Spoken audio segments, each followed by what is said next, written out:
राज्याच्या राजकारणात एका अत्यंत महत्त्वाच्या टप्प्यावर आपण आहोत. बरंच काही गेल्या 5 वर्षात घडलं आहे आणि पुढे निवडणुका आहे आणि अशा टप्प्यावर आपल्याबरोबर आज मुख्यमंत्री एकनाथ शिंदे आहेत. खरं तर हा विजनचा कार्यक्रम आहे आणि शिंदे साहेब, सरकार आपल्या दारी आपण सातत्यानं करत आहात. आत्तापर्यंत केलेली विकासाची कामं तर आम्हाला माहिती आहेच, पण येणाऱ्या काळासाठी महाराष्ट्रासाठी शेतकरी असो, महिला असो, रोजगार असो, आरोग्य असो, काय विजन महाराष्ट्रापुढे आपण मांडत आहात? खरं म्हणजे आम्ही विकासाला महत्त्व दिलंय. सरकार नवीन महायुतीचं स्थापन करण्यापूर्वी जे प्रकल्प बंद होते, बंद पाडले होते, किंबहुना ज्या काही अडचणी होत्या त्या सर्वप्रथम आम्ही दूर केल्या.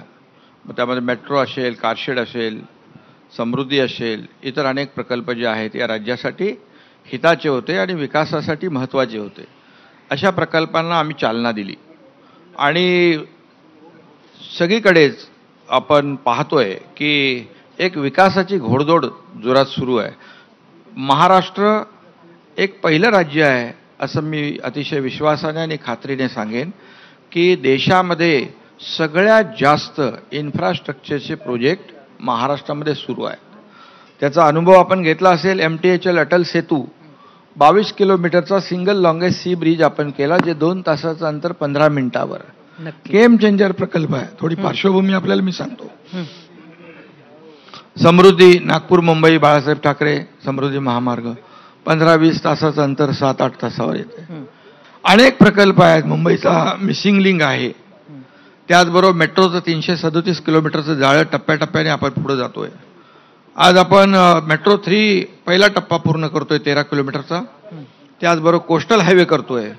हा कोस्टल हायवे अगदी वरळी सीलिंग ते बांद्रा टू वर्सोवा, वर्सोवा ते विरार, विरार ते पालघर, म्हणजे एका शेवटच्या टोकाला आपण तो घेऊन जातोय. त्यामुळे ठाणे, रायगड, पालघर हे सगळे तिन्ही जिल्हे जे आहेत हे तिन्ही जिल्हे डेव्हलप होतील.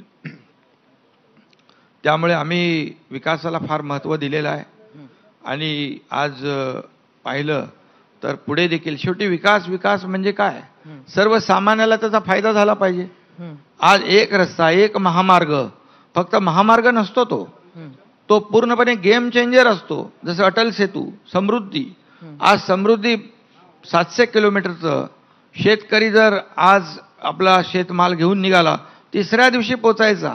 आता तो हा शेवटचा टप्पा कंप्लीट झाल्यानंतर सकाळी निघालेला शेतमालाचा ट्रक संध्याकाळी इथे मुंबईमध्ये पोहोचेल. हा विकास आहे. लोकांना त्याच्यातून फायदा झाला पाहिजे, व्हॅल्यू ॲडिशन झालं पाहिजे.